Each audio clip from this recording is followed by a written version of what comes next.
Então eu acho que a melhor negociação é esse match, achar o teu perfil. O que cabe no bolso do cliente, né? É isso. Eu sempre falo, se cair no rio, mata peixe? Mata. Ah, então é carga química. Pro peixe né? Em casa até meu filho já sabe o que é container, BL. Incoterm. Cria direito, né? Não vai deixar ele entrar no comércio exterior, tadinho. Não, ele não quer. Não, era arquiteto. Oh. Eu sei exatamente o signo da pessoa. Terminou a reunião, eu troco ideia sobre astrologia. Meus sócios iam adorar gravar um podcast contigo falando sobre isso. Bora, é nóis. Não, eu não vou deixar o podcast, eu não acredito em astrologia. Dá pra fazer um podcast de astrologia no comércio exterior. Puta. Gente, sério? Cotando frete com virginiano. Só um minutinho que eu esqueci de uma vírgula antes do número. Cotando frete com aquário. Vamos ver os comentários, se alguém quiser esse tema, a gente faz.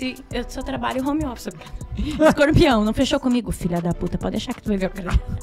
E não é, cara, por isso que não fecha. Eu sou a pessoa mais de boaça. Mas aí tu tem que ver qual é o teu ascendente, qual que é a tua... Eu não sei qual que é, mas dá pra não descobrir. Fecha. O Cris, meu Deus, total. Então, a gente fica às vezes olhando que eu não tenho rede social, né? O Cris tem, daí às Iluminada, vezes... né? Pois é. Pra mim é pessoas que transcenderam, assim, que não tem rede social. É igual freira que nunca deu, minha filha. Não tem saudade. Boa. Quando a gente não tem, a gente não sente saudade, querido. Mas tu nunca abriu, tu nunca fez no Instagram? Tipo assim, eu nunca tive, nem Orkut, nada. Eu era considerada ET. Vamos pra pauta, então. Eu sou o Jonas Vieira. Débora Heck. Amália Coelho de Souza Neumann. Christian Neumann. E vamos falar sobre o local certo para armazenar sua carga. Então... Saudações, movimentadores da balança comercial ao InvoiceCast. A gente fica muito falando da importação depois que a carga chegou, ou da exportação depois que a carga foi embora, mas uma preocupação muito importante é saber onde é que você vai armazenar a mercadoria, tanto no Brasil como também no exterior. A gente precisa se preocupar porque diversas mercadorias têm as mais variadas necessidades. E foi por isso que hoje eu trouxe pessoas aqui que vão me ajudar nesse assunto, pois, por experiência própria, eu mesmo nunca me preocupei muito com isso, porque eu trabalhei principalmente na indústria, estaleiros, cada um tinha seu armazém, tranquilo, mas essa não é a realidade de muito cliente. Eles precisam terceirizar com armazéns, com outros locais, e dependendo de onde vai vender também. Então nós vamos conversar bastante sobre isso, mas antes eu vou dar os recados de sempre. Para começar, se tu já aqui conhece o projeto, lembra de seguir, curtir, comenta com a gente, vê se essa ideia do horóscopo, meu Deus do céu, da astrologia no comércio exterior é uma boa ideia. Tu acha uma boa ideia? Então tu comenta aí que quem sabe eu ceda. E lembra de avaliar... Já estão se matando de rir aqui. Lembra de avaliar também a gente nos agregadores de podcast, como por exemplo no Spotify, Apple Podcasts. Esse tipo de contribuição da tua parte ajuda bastante o projeto ir mais longe. Se tu recomendar esse episódio para uma pessoa, também ajuda muito a gente a chegar mais longe. E um dos motivos que esse projeto dá certo é que a gente tem empresas apoiando. Eu tenho aqui a Logcomex, a Mauá Câmbio, a Ulink, a Get, a DAT, a Ship2Ship, Tax Customs, a Interfreight, a Englobal e a Nowports. E claro, tem pessoas participando aqui para os temas que sempre estão me ajudando para conversar. Tô aqui com a Débora Heck, da Startup Tem Lugar. Tô com a Amália Coelho de Souza Neumann, né? Princesa, né? Princesa. Um nome desse tamanho. A princesa da Audace Logistics. E o meu amigo Christian Werner, né? Werner Neumann, da Neumann Soluções Logísticas, tá certo? Positivo operante. Muito obrigado pela presença de vocês. Então vamos começar a conversar sobre isso. O que vocês... Quando alguém tá com essa dúvida, assim, pô, eu tô com uma carga chegando, eu não sei onde armazenar. Quais são as primeiras coisas que vocês perguntam, assim, sobre a carga da pessoa? Para já começar a fazer um filtro. Nós temos um problema, na verdade, que é recorrente, e a Débora deve concordar também, né, Débora? Às vezes falta informação da carga. Falta peso. Porque, assim, a característica de uma carga. Peso, mercadoria, valor, volume... se tem uma espécie, né, se pode empilhar, se não pode empilhar, se é uma carga projeto, se ela vem embalada, se ela não vem embalada. Eu tenho uma carga, mas eu não tenho valor. Mas que mercadoria que é? Não é químico, é carga geral. Não é. Não, é carga geral. E aí, quando é carga química, porque assim, a gente sabe que carga geral é uma carga mecânica, material médico, metal mecânico, plástico, coisas que são... Tudo aquilo que não requer uma licença tão específica, né? Mas tem muita carga que é... Uma carga por exemplo, seca, né? Que a gente carga fala, né? ureia. A ureia é uma carga química. Sim, sim. Mas as pessoas, não é carga química. Tá, mas tem FISP? Não, nem sempre tem FISP. Mas então, o que eu acho que o principal que a gente vê dificuldade, isso todo dia chega, uma cotação incompleta. Mas daí tu tem que voltar, mas... Vamos lá, então. Cadê a característica da carga? Refazer a pergunta. O que mais falta de informação e que é crucial para vocês? Vários, sim. Depende... Eu acho que, além dos detalhes da carga, a forma como ela também vai ser acondicionada. Porque muitas vezes a gente cuida do transporte, né? Tem a parte do transporte internacional, que é a forma como a carga sai, né? Da origem e chega aqui, é nacionalizado. E depois a gente tem a preocupação de, depois de nacionalizado, tá armazenando a mercadoria. A gente tem alguns casos, por exemplo, a gente faz importação de material médico hospitalar. Quando eu trago uma caixa de instrumental, eu trago os instrumentais separados. Só que quando essa carga vai ser vendida, né? Vai sair do armazém geral já para o cliente final. Desculpa a pergunta do leigo aqui. Instrumental é aquilo que o médico fica pedindo durante a cirurgia, isso, assim? Forceps, exatamente, bisturi, isso mesmo. A tesourinha alicate, que não se chama tesourinha. Martelo. Furadeira, perfurador, serra óssea. É isso aí. Ok, já tô ficando meio ruim aqui. Vamos parar com isso. Então... já fiquei imaginando. A gente recebeu um cliente recentemente, onde a gente ia ser responsável pela parte da armazenagem e da distribuição desse produto. A gente foi discutir a necessidade de montar essa caixa de instrumental. Porque como os instrumentais vêm separados, embalados de forma separada, quando chega para o médico ou para o instrumentador, a caixa tem que estar montada. Então, tu vê, eu não posso colocar em qualquer lugar. Eu tenho que colocar num lugar onde eu tenha uma equipe especializada para fazer essa montagem. Então é até um serviço acessório, Exato. Né? Então, não é qualquer lugar que vai fazer esse tipo de trabalho. E além de adequar, além de fazer a montagem, fazer a adequação dessa embalagem também. Porque tem a embalagem que vem de fora, né?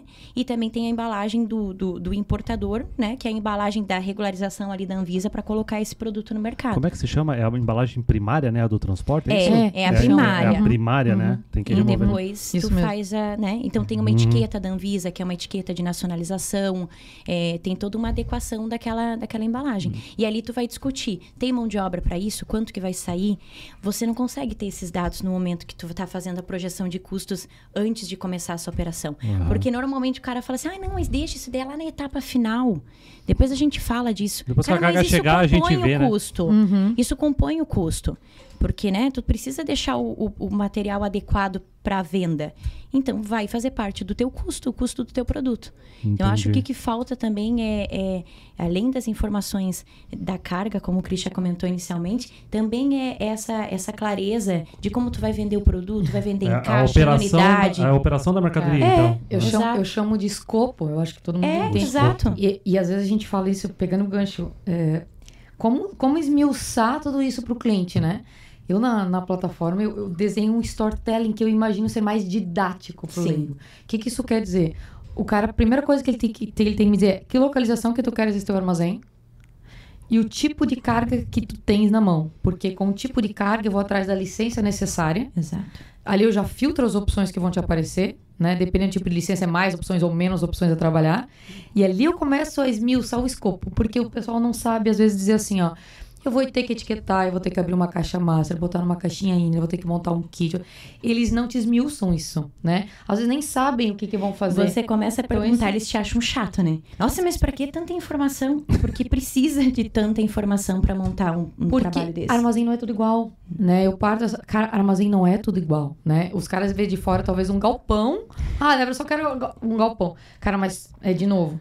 Dependendo do trabalho que tu vai exigir desse galpão, ele não vai querer receber tua carga. É simples assim, porque ele não é especialista nisso. E tem outra coisa, né, Débora? Você tem as licenças, porque o Jonas estava falando que trabalhava no estaleiro e tem um tipo de carga.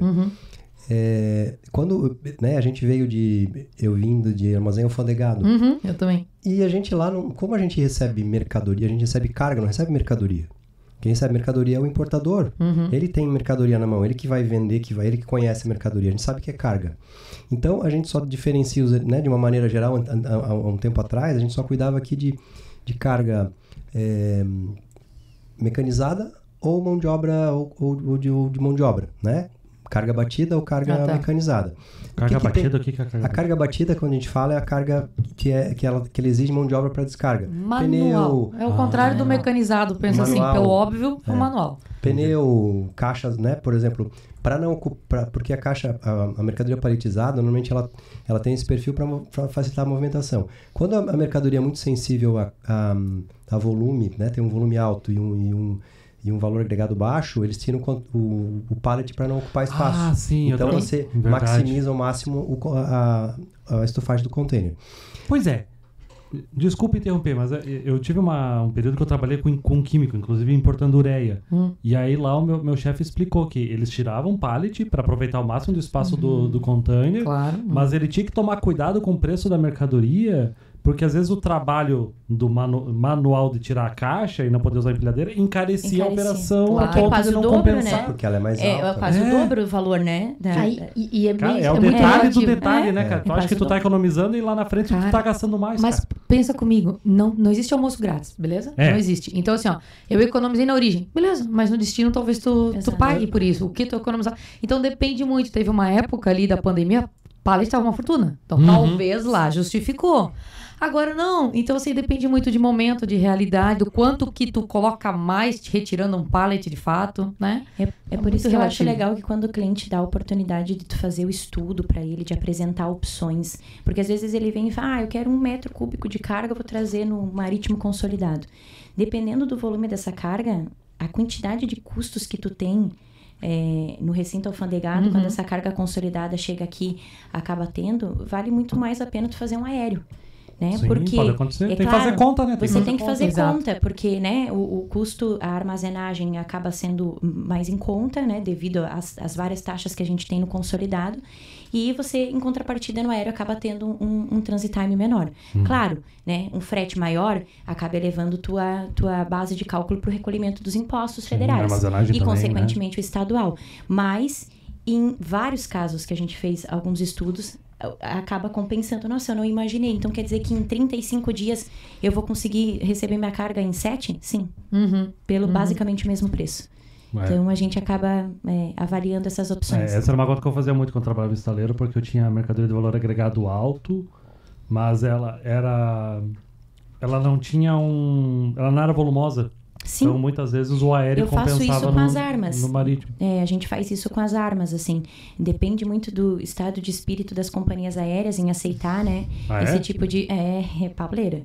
Então, se tu pegar aí em Itajaí, de cada 10 agentes de carga, 9 não querem mais importar armas de fogo. Então, tem uma questão... dor de cabeça que dá pra falar com as companhias. Não, eu acho que não é só isso. Eu acho que também tem uma questão, hoje em dia, de política da empresa, né? Então, algumas empresas seguem esse caminho, assim, de política, não quero trazer arma e tal. Então, mas às vezes a gente fica numa briga louca. O que eu vou fazer com 2 metros cúbicos de carga? Colocar num container de 20, se não é aceito no consolidado? E, então, o custo da armazenagem é toda uma conta, né, que a gente fala. Precisa colocar no Excel ali, eu brinco, né? Faz a planilha e faz a conta. Muitas vezes, o aéreo acaba facilitando por conta da armazenagem. Porque no aéreo a gente tem a cobrança, se eu não me engano, de 3 taxas, né? Então, se tu faz essa conta bem esmiuçada, acaba valendo a pena, sim. Mas tem uma o que começou a pergunta inicial é o que acontece muito. Vou falar de uma carga de importação, né? A gente tem uma carga de importação, ela já saiu de um lugar. Ela tem características já. Já tem as informações no packing list, no BL. Só que quando a gente recebe, às vezes, a cotação, se a gente não tem o BL e o packing list na mão, as informações não estão ali. Ou a gente carga, o próprio importador não tem o tamanho da embalagem, não tem a medida, porque assim, uma coisa é cubagem. Só que eu posso ter 1 metro cúbico de uma haste de 10 centímetros. Pode ser um tubo, né? Comprado pra caramba, ou pode ser uma caixa. Porque aconteceu uma situação como essa. Quanto é que é? É 1 metro cúbico. Cabe numa Fiorino. Só que a largura era maior. Chegou lá, tinha que ver outro veículo. Então, essa falta de informação, ela gera custo, ela gera problema. A altura de uma carga. Aí era para chegar num dia, não chega, né? Eu fiz uma cotação agora de um equipamento que é baseado num container. Container tem um tamanho padrão. Só que no equipamento eles botaram um telhadinho. Aí chegou na fronteira do Uruguai. Um telhadinho? Como? É porque, imagina um container que foi usado como uma plataforma. Tá. Para inspeção de carga, como se fosse uma estação elevatória. Tá. Como ela vai ficar no tempo, para não... Né, o teto do container, como ela vai ser usada por muito tempo, para não ficar parado e não reter água, eles fizeram um telhadinho como se fosse uma cobertura. Né? Só que quando a gente recebeu a cotação era de um container standard.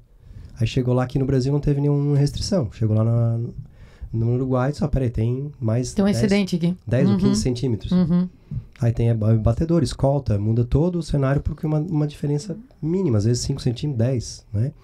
Então, essa informação que a gente fala da carga, é como eu te falei, mas que carga que é? Carga geral? Peraí. A carga geral... Mas por que esse segredo, né? Me conta logo o que tem dentro. Porque, na verdade, é o seguinte, por que a gente pergunta? Porque, quando a gente começa a fazer perguntas, quantos containers são? Não é para saber, nossa, eu vou te perguntar para entender, né, se eu vou fazer um preço diferente. Não, para ter uma noção do escopo, quantos containers por dia, se são 200 containers, tá, mas quer tirar os containers num dia, né, quantos metros cúbicos? Que mercadoria que é? A carga geral? Porque assim, como as empresas têm, como a gente tem o seguro, tem lugares que tu vai que a transportadora não tem essa licença. A seguradora não permite que ela carregue, por exemplo, sei lá, vestuário, aço, vidro, pneu. Isso tudo é carga geral, mas a carga geral tem informação. E às vezes quando tu pergunta parece que é uma ofensa, né? Sabe o que eu sinto? De verdade, assim, eu fico pensando o porquê de não passar direto, de forma clara. Eu acho que é porque eles de verdade não entendem que isso pesa no processo, que isso muda o processo. Exatamente. Eles não entendem isso. E às vezes eu já fiz várias vezes assim, ó. Eles não entendem ou será que é uma urgência? É de tratar rápido. Sabe aquela história assim, ó, eu não sei pra que precisa de tudo isso, eu acho que não precisa, porque eu sou leigo, mas eu acho que não precisa. E eu já tô vendo outra coisa, só resolve pra mim. Mas, cara, pra eu resolver, eu preciso. E daí, às vezes, eu fazia assim, ó, vou fazer o seguinte, já que tu não quer uma estimativa tão apurada, porque eu posso resolver, se tu me der essa informação, eu te ajudo. Mas se tu não quiser, eu te dou um termômetro, uma tabela, se tu conseguir interpretar, fechou. E daí, quando eles recebem uma tabela padrão, com N serviços, adivinha, ele fica perdido. E aí liga. Ou eu considero handling, ou quando é que eu somo isso aqui? Aí eu falo, então, porque eu também é complexo. Não sei. Mas é complexo de verdade. Se tu não é da área, tu não tem obrigação de saber. Sim. Só que, assim, sabe aquela história? Deixa eu te ajudar, mas me imunico um pouquinho. Me ajuda a te ajudar, né? Você não pode ir pro médico e dizer assim, ó, tá doendo, te vira aí e me dá o diagnóstico. Tá doendo aonde? Tá doendo com que frequência? Deixa eu ver se tem ferida, deixa eu ver se é exposto. O médico também te expõe, também te provoca, né? Então é mais ou menos isso, cara. Tu quer o remédio? Cara, tá tudo certo, eu vou te dar o remédio. Mas me ajuda com as tuas dores, como é que não é, né? E como é que a localização geográfica influencia nisso, nessa decisão de onde vai ser armazenada a carga? O que vocês têm que levar em conta? Normalmente o cliente já vem com uma decisão, né? Ele já vem com uma decisão, Débora, olha só, eu tô entrando hoje com a Portonave, eu tô entrando pro Navegante, então eu quero nas proximidades, fechou? O que é proximidades? Cara, eu vou ver Itajaí... 5.000 quilômetros, não. Não, ele dá um raio ali, né? E daí depois eu subo pra São Paulo, então tu pode ir até, às vezes, Joinville, pode ser que seja interessante, Normalmente ele já vem com uma decisão, eu quero operar no estado tal, eu quero operar nas proximidades tal, né? Não é uma coisa que eu levo. Normalmente ele que me traz como... No meu caso já é o contrário. Eu acabo sugerindo. Porque é que tu faz o estudo antes, né? Porque como a gente faz o estudo porta a porta, a gente vai analisar se o cara tá em São Paulo, ele tem uma filial em Santa Catarina, mas dependendo do valor agregado da mercadoria, vale a pena liberar por São Paulo. Então, a gente vai fazer um estudo e identificar um local próximo do local de liberação. Opa, aumentou um pouquinho o valor agregado, vale a pena trazer para Santa Catarina. Vou trazer para Santa Catarina por causa do benefício fiscal. Ok, então a gente vai buscar uma opção aqui. Então, eu acho que depende... E depende também, quando tu consegue apresentar para o cliente, no meu caso como assessoria, né, onde a gente tem negociações especiais. Se eu tenho uma negociação especial com o aeroporto de Joinville, consequentemente eu vou deixar a carga armazenada por lá, né? Eu posso estar em Itajaí e tudo mais, mas se eu não tiver uma negociação boa nos outros aeroportos, a gente vai acabar limitando no local onde a gente tem essa facilidade, né? Então, é mais essa questão de identificar a viabilidade da operação. É aquela pergunta que muito importador e exportador também faz, né? Deixo na zona primária ou eu utilizo uma zona secundária, né? Eu faço normalmente as duas opções, porque o cara, quando recebe a projeção, fala assim, porra, mas que caro. Eu falei, cara, tua carga tem Anvisa? Né? Então, ou tem mapa, vamos supor, vinho. Se tu quiseres deixar na zona primária, ok. Mas passou ali de 5, 7 dias, prepara o bolso. Então, eu sempre brinco que eu tenho uma operação mais... como é que se diz, conservadora, que é aquela operação que o teu custo é maior, mas que você está mensurando todos os riscos que tu pode ter para levar para uma zona secundária, desovar, devolver o teu container, ficar tranquilo com a questão da demurge. Né? Claro, ideal. Mas é aquela coisa, Mária, mas será mesmo que a gente precisa remover? Meu amigo, a decisão é tua, meu amor. Quem vai pagar a conta é você. É que isso é importante, né? Porque as zonas primárias normalmente não vão ter que prestar certos serviços que as zonas secundárias prestam, né? Tipo, mas eu já percebi que, assim, deixar a sugestão pro cliente também é interessante. Tu apresentar os cenários. Né? Porque a gente já teve casos do tipo, tá, mas não foi tu que mandou levar pra lá? Não. Eu te apresentei um orçamento, quem bate o martelo, quem aperta o botão é o cliente. A gente não decide nada pelo cliente. Cara, exato. Porque aí o preço disparou e tentou meter a culpa Claro que é, você, claro. Né? Então, assim, tem a opção X e Y, a decisão é tua. Igual aquela, né, de estar pagando o demônio. Ué, mas você não desovou o container como eu te pedi? Eu falei, cara, eu te avisei todo dia que tava acabando o free time e eu tava perguntando se eu podia desovar. Tu não me falou nada. Não falou nada, eu deixei. Aí a gente manda fazer, depois fica bravo. Mas sobre isso, Jonas. Mas a logística, eu sempre eu falo que a logística não é lógica, né?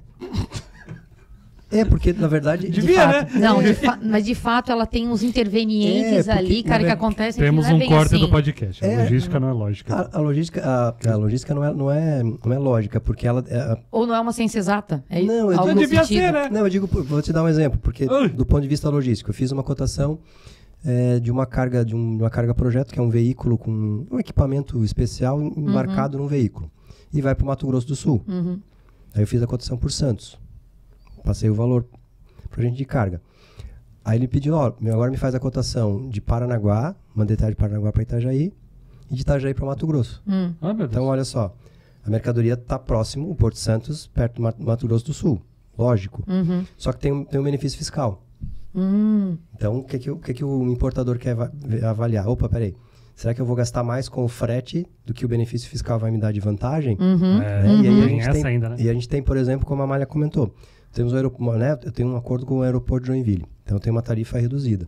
A mercadoria vem de Guarulhos, Viracopos, faz uma DTA, vai a Joinville e depois vem para Itajaí. Ela deveria vir direto para cá, mas peraí, eu tenho uma vantagem econômica e eu vou mudar essa mercadoria. Então, por isso que a gente está falando de localização. Agora, tu imagina tu explicar isso pro cliente. Tá, Malha, mas tu não fica em Itajaí, no outro lado do rio, não tem um aeroporto? Tem, amor, mas uma coisa, né? É a questão de negociação, exatamente. E aí é complicado falar, mas fica 1 hora e pouco e tu leva, né, da cidade da cidade final onde a carga vai ficar armazenada, sim, vale a pena. Eu tive, inclusive, um professor na pós que ele... Claro, ele tava puxando capivara para ele, né? Mas ele falava, tudo é logística. E aí ele falou, imposto é logística. E aí ele deu um exemplo assim. Mas Cara, quanto é que tu vai pagar de ICMS conforme o benefício fiscal, conforme a tributação? Às vezes tem uma redução tarifária, aquele estado tem uma redução tarifária para aquele produto. Tu tem que pôr isso na conta da logística também. E eu acho que tem uma coisa, Jonas, interessante que a gente tem aqui. Vou dar um exemplo, né? A gente tem a parte de mercadorias que tem a isenção, né, do convênio, que tu pergunta, tá, mas por que 80% dos teus clientes operam em Santa Catarina se eles não são contribuintes de ICMS? Essa eficiência logística, essa inteligência aduaneira, esse diferencial que Santa Catarina tem, porque a gente aprendeu a trabalhar na marra, né? Essa aí é uma palavra do Cris. O Cris é mais velho do que eu, ele que fala isso. Levou assim de graça. Tava distraído. Eu trabalho mais tempo. Eu devia trazer mais casais, né, cara? É legal isso. Vai dar B.O. depois. Mas é verdade, porque é engraçado, eu atendo muito o Norte e o Nordeste. Eles falam assim, não, Amália, a gente quer levar a carga pro Sul, porque vocês sabem trabalhar legal aí. Não é que sabe trabalhar, essa urgência que Santa Catarina tem para chegar, liberar, fazer acontecer. É diferente de outros estados. É diferente de São Paulo. Então, eu acho incrível, assim, como as empresas vêm entendendo e deixando de ser bairristas também. Porque eu tinha um cliente, por exemplo, em Fortaleza, não, porque eu quero liberar minha carga porque o aeroporto está aqui do lado. Logística não é lógica. Ok, quer liberar aí? Eu vou discutir? Não. Apresentei as opções. Aí deu uma dor de barriga no fiscal da Anvisa, uma vez. Não exatamente uma dor de barriga, mas o cara saiu, ficou 1 mês e pouco fora, sei lá. Uma ironia, né? Um fiscal da Anvisa que a gente espera que ele cuide da saúde, né? Pois é. E aí, em vez da carga liberar em 1 semana, liberou em 1 mês e meio. Uma carga de 2 milhões. Eita, cara. Aí ele me liga, ô Amália, lembra aquele contato que tem em Santa Catarina? Pois é, tem como falar com ele lá, porque aqui a carga deu 130 mil reais a armazenagem. Eu falei, querido, mas é que tu tá em Fortaleza, não é Santa Catarina. Cara. Mas e daí como é que faz? Paga. Então, assim, quando a gente faz um estudo e que a gente apresenta as opções, é justamente para isso. A zona secundária, os acordos, é justamente para essa dor de barriga.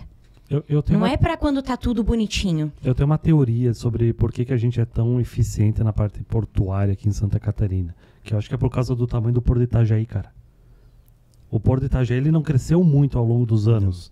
Mas os caras que operam o Porto de Itajaí, o pessoal da PM e tal e tudo mais, que tava operando ali, os caras faziam milagre. Isso eu ouvi, inclusive, de gente da Receita Federal, que eles falam assim, os caras fazem milagre. E o sistema que eles usavam, ele era ágil, mas ele tinha brecha para dar merda se a pessoa não fizesse o negócio direito ali no sistema. Eu acho que por ser um porto reduzido, claro, depois vem a portonave, tem um maior espaço e tal, mas até a portonave, de uma certa forma, apesar de ser gigante, cara, é muito container. A portonave, os caras têm que... A portonave tem quantos anos? Fez quantos anos? 10 anos? Eu acho que é de 10 a 15 no máximo. 15 anos de operação, a gente gravou o podcast com eles ano passado, 15 anos de operação. Eu tava na Multilog em 2009, 2012. Multilog é outro também, que era um tamanho reduzido. Que nós estamos falando de 13 anos, a portonave já tava aí, mas... Eu tava na escola. A gente... Ai... Não, é só pra se achar. Cara, desnecessário. Corta o microfone. Cara, não, essa pode. Deixa no mudo aí um instante pra pensar um pouco no que disse. Deixa no cantinho. Eu tava lá no São José, nessa época, bem quietinho. Não era Newton Cooker mesmo, nega. É faca na caveira. Corta essa parte aí. E a gente teve tinha um volume, um boom de importações gigantescas. E a gente teve as resoluções, né? As chamadas resoluções. Que transferiam a carga, né? Porque começou a ter um gargalo gigantesco de importações e ninguém estava dando conta. E todo mundo começou a sentar aí nas mesas, na reunião do CAP, reunião das intervenientes, que era antes de ser a reunião da COFAC, que era intervenientes. COFAC, né? O que eu vou fazer? Como é que vamos fazer? Bom, peraí, vamos criar um gatilho automático. Como assim? Chegou no limite, tem um limite operacional, chegou nesse limite, no próximo navio, essa carga vai toda para um dos recintos. Aí nós já tínhamos Poli, Brascarne, Multilog e era assim. Né? Pegava o navio inteiro e botava para lá. E era ruim que se tu não fizesse a DTC, tu não escolhia, né? Não, e era... Meu Deus foi um caos absurdo. Eu era gerente comercial da Multilog. Eu até estava falando esses dias, eu encontrei a galera no Rap Comex lá, da galera das antigas, que estava fazendo essa... que era madrugadas e madrugadas, por quê? O Porto Itajaí, ele tem uma característica muito, muito interessante. Ele é longitudinal. E mapa do Chile. E a entrada, da carga, ela é num funil, num delta. Só que as cargas... não havia um escoamento. A carga do centro chegava e saía, da ponta ia ficando. E o que acontecia? Eu tinha um lote de 10 containers. Ficava 8 containers no porto e 2 na Multilog, ou ao contrário, 2 no porto e 8 na Multilog. Não fechava lote e não podia registrar. E tinha um agravante que era gigantesco. O sistema da Multilog... presença de carga, né, cara? Não, e o sistema da Multilog, o sistema do porto, ele não conseguia entender que tinham lotes, ele não cobrava proporcional. Cobra inteiro. Então pagava armazenagem de 10 containers no porto. E o importador reclama da vida hoje, né? E pagava lá. Cara, essa era sinistro. E aí, assim, a Multilog chegou a fazer 8 mil containers no mês. Né? O Porto Itajaí, a produtividade que tu estava falando, do giro, dos volumes e de operação, todo mundo dava um jeito. É isso que tu estava falando, exatamente. Sim, produtividade incrível. Todo mundo aprendeu a trabalhar muito bem. Então, quando a gente falava da IPM, o que acontece? Quando os volumes caem, o pessoal dá aquela esmorecida. Mas se apertar, eles conseguem fazer o dobro, fazem o triplo de operação. Porque eles são estimulados a isso. Então, a gente tem uma geração de trabalhadores e portuários aqui que, né, e todo mundo cresceu nisso. A gente falava aqui de armazenagem. A cidade se desenvolveu por conta disso aí. Mas a gente falava sobre armazenagem, que o João estava falando. Nessa época que a gente estava lá na Multilog, que eu falei, né, em 2010, por aí, não tinha mercadoria. Poucos armazéns que distribuíam e-commerce, ninguém sabia fazer. Porque e-commerce é outra... E-commerce apareceu agora para nós, tem o quê? Uma janela de 5 anos, vamos colocar. Mas eu digo assim... E-commerce vai ter seu podcast para isso. Mas o e-commerce, ele tem... são outras pessoas. É outra mentalidade. Porque tu tem que pensar numa fração. E a gente sabia se era carga mecanizada ou manual. Ah, mas o que tem dentro da mercadoria? Não sei. Ninguém abria carga. Porque ninguém conferia, ninguém abria. Você não deu canal vermelho, não tem a carga chegava no... O que acontecia com a armazenagem naquela época? A carga chegava, então ninguém... Essa questão de carga, de informação, ninguém tinha isso. Por quê? A carga saía, entrava num porto seco, para Brascarne, Multilog, Poly. Ela saía já direto para o cliente, ou ela até ia no armazém para fazer um cross-dock, mas aí saía carga fechada. Ou paletizada, ou manual para o cliente. Como a gente começou a... Como o mercado em São Paulo, o pessoal começou a ver, opa, peraí, quanto é que custa o aluguel em São Paulo, quanto é que custa aqui, aí veio alguns benefícios de distribuição, que o governo do estado acabou aplicando. Opa, peraí, vou trazer minha operação toda para Santa Catarina. Vou distribuir a partir daqui. Ó, gente, vocês distribuem, tá, mas que mercadoria? O que é mercadoria? Eu não sei. Quando abriu a palavra distribuir, o que é distribuir? Né? Eu até então armazeno. Agora, o que é fazer distribuição? É um outro pedaço da operação que eu começo a abraçar, aprender. Porque em São Paulo, né?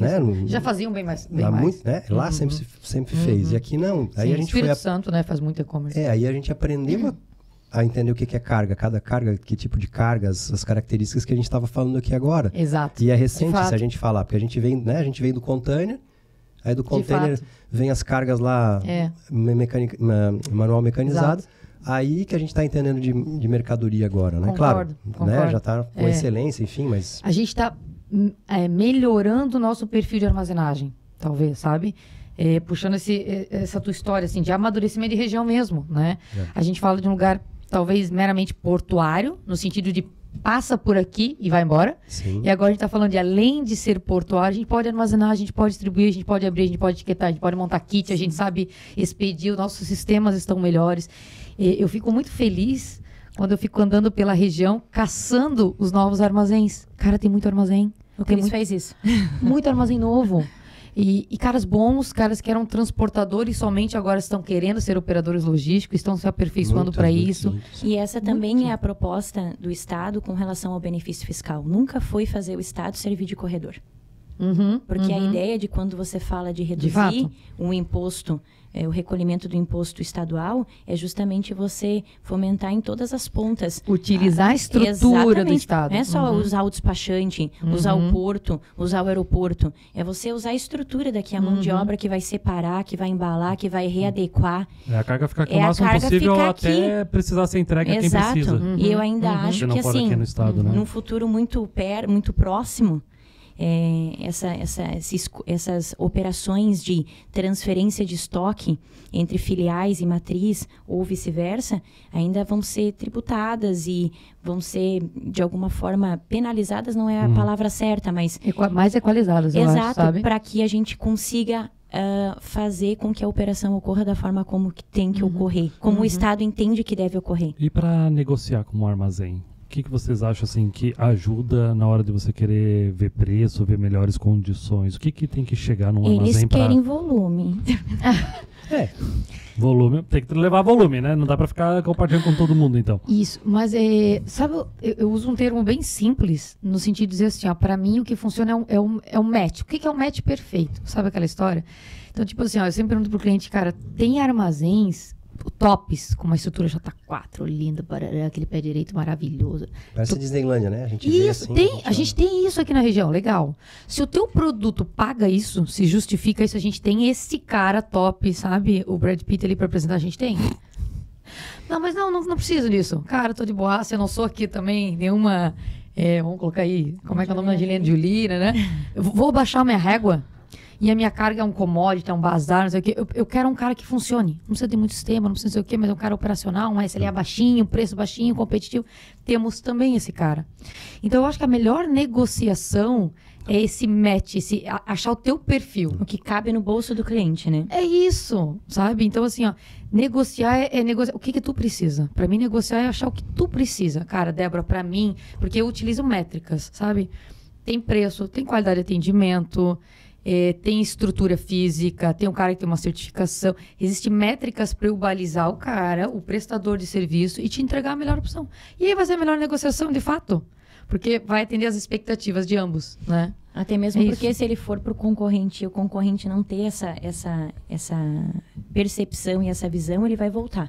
né? Porque se ele pretende ir para um armazém luxo, como vocês dizem, e ele vê que no final das contas não tá cabendo no bolso dele, ele vai ter que procurar uma outra opção. Até porque não se pode pagar por serviços que você não vai utilizar, né? E isso acontece em todas as etapas. Sei lá, tu tá importando, sei lá, químico em isotanque, aí tem lá um custo de separação da mercadoria. Não, porra, isso aqui é líquido, não tem separação. Não tem, na verdade, assim, tipo, dando exemplo bem... Eu acho que esse é o cenário, né? Porque o ideal é que a gente...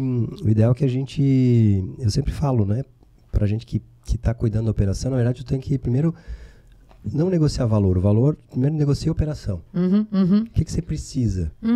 Né? A operação vai acontecer, o preço é relativo, porque preço de mercado todo mundo cobra mais ou menos a mesma coisa. Existe um range, sabe? Vou puxar para a escola que a gente falou há pouco. Eu quero deixar no colégio particular. Tem um range ali, né? Existem vários bons. Sim. Não, eu posso ir para o público. Tem um range também. Com outro tipo de serviço. Tipos tá de tudo escola, certo? né? Tem um padrão de tamanho de escola. A escola é no centro, padrão. escola de bairro. Tem um padrão. Eu quero que meu filho estude no centro, no bairro, enfim. Então a gente tem uma dinâmica de primeiro ver o que a gente precisa, com o escopo, o que ele quer de operação. Se atender, mas aí para atender o teu escopo tem um valor diferente. Tu queres isso, mas o que acontece? Né, como a Débora estava falando, quando o cliente começa a contar, a gente estava falando de livro no início aqui nos bastidores, né? Quando o cliente começa a contar a história, o que você precisa? Eu já vou começando a desenhar qual é o armazém que tipo de armazém que ele precisa. Porque como você falou, nós temos armazéns que são Disneylândia. Cara, que bom que a gente tem. Só que o preço também é Disneylândia. Só que tem... É em dólar. Ou tu quer ir aqui no Beto Não Carreiro. É nem reais, ou tu quer ir no Beto Carreiro. Temos o Beto Carreiro? Beto Carreiro. Gente, nós amamos o Beto Carreiro, tá? Ô, Christian, mas é outro a perfil. diesel é cara, não adianta. Mas tem também uma questão de confiança também. É que essa confiança que o cara... o vendedor, enfim, a pessoa passa também para o cliente, porque eu tenho alguns casos do cliente, tá, beleza, eu vou trazer a operação para Santa Catarina e eu vou mudar a minha distribuição. Minha distribuição, ao invés de partir de São Paulo, foi feita uma análise tributária que teve viabilidade para mudar essa operação e essa operação vai sair por Santa Catarina. E às vezes eu pego clientes inseguros. Tá, mas lá na minha empresa eu tenho alguém que coloca a minha etiqueta. Lá na minha empresa tem alguém que conta, separa. Tu tens, né, uma pergunta recorrente, né, Cris? Quando a gente recebe o cliente aqui em Santa Catarina. Mas tu tens uma equipe que vai fazer essa separação? Porque quando chegar lá na Unimed, não pode chegar a 10 parafusos, tem que chegar a 15 parafusos. Então, eu acho que também essa segurança que a gente passa na conversa, na troca, na apresentação de cases, de processos que ocorreram com sucesso, também conta bastante. Porque eu tenho alguns casos, assim, que, cara, eu tô com medo. Eu acho que eu não vou tirar uma operação lá de São Paulo. Se me permite, isso serve para tudo. Mudar gera desconfiança. Estou indo para um lugar novo, sai tudo da zona novo. de conforto. E tem outra, É que para eles, por exemplo, a logística, se eu estou trazendo uma carga dos Estados Unidos para entrar em Guarulhos ou para entrar em Santa Catarina, tanto faz. Mas a partir do momento quando tu mexe no produto, quando tu vai fazer a adequação, quando tu vai embalar para o cliente final, já tem um peso maior. Tem um peso maior porque vai chegar para o meu cliente. Será que vai chegar para o meu cliente do jeito que eu estou acostumado a apresentar? Cara, o armazém geral é o braço da empresa. Seja ela importadora, seja ela... É o braço. Se o armazém geral não entende isso, cara, ele trava tudo. Toda uma entrega, ele acaba com a empresa. Mesmo porque a empresa também, muitas vezes, ela vai para o armazém geral, muitas vezes, não a maioria das vezes, é porque não tem mais espaço físico.